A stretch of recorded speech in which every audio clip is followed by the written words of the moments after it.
Alright, what's going on guys, and welcome back. So in today's video, I'm going to be showing you how to get all of the baby Digimon in Digimon Story Time Stranger. There are 7 total, and these are going to allow you to basically get every other Digimon in the game, so I think this is a pretty useful guide. Also, I'm not going to be using locations from the first chapter of the game, because once you've crossed that threshold, there's no way to go back even in the end game. So we're just going to be focusing on areas that you can respawn. This means some baby Digimon will have to be de-digivolved for, because not all of them appear in the wild in a convenient manner, but I do have one area where you could pretty much get all of them with a slight caveat, which I'll talk about in a second. That being said, let's dive in.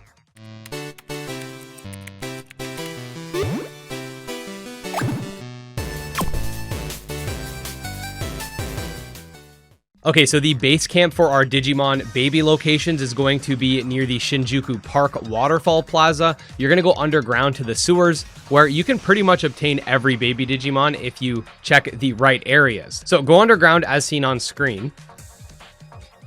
Then the first encounter you're going to see is Wormmon, whom if you kill and convert, you can easily get Modimon, who can then be de-digivolved into Pabumon, who is technically available in the Gear Forest, but it's way out of your way. But you actually have to do like some searching for it, and respawning it's not super convenient. So I think this is the best place because of the collection of Digimon you can find. But yeah, just de-digivolve Wormmon and you'll get Pabumon just like that. This first Wormmon spawn can also give you Pagumon, whom can be de-digivolved into Choromon as well. The next spawn in question is going to be a Betamon, whom you can de-digivolve again into Coromon and then Bodamon, both of which you'll very likely have just from playing through the first chapter of the game. The Betamon spawn can also give you Bukamon, whom can be de-digivolved into Poyomon. Next, we're going to head down the corridor, and you'll actually get Nyaromon, whom can be de-digivolved into Punimon, as well as Bukamon spawning here, who again can be de-digivolved into Poyomon. Next, we have the Tapirmon spawns, whom can be de-digivolved into Wainamon, and then Dodomon.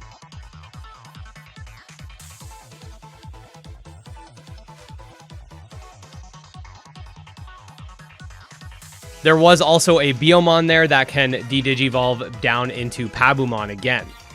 Now, the only Digimon that's not available here is Choromon, whom doesn't have a spawn in this area. You can technically get him by digivolving one of the Pabumon you've caught up to a Waspamon, then de-digivolving Waspamon into Kokuamon, who will then de-digivolve into Kapurimon and then into Choromon. Or if you don't want to go through all that work, you can simply go to the bottom area of the Digimon Tower in Central City, which does have a plethora of Toy Agumon, whom can be de-digivolved into Kapurimon and then straight into Choromon. Now keep in mind, these are the past versions of these locations. Lower level Digimon will exist within the 8 years ago sections of the game, whilst higher level Digimon and higher stage Digimon will be in the present version of the game. Also, that Toy Agumon area is only accessible in the past timeline due to Pegasusmon being present. That being said, I do hope this was useful. I wanted to keep everything in as condensed an area as possible, and in an area that you can backtrack to once you've been given the time jump ability. If this was useful, make sure to like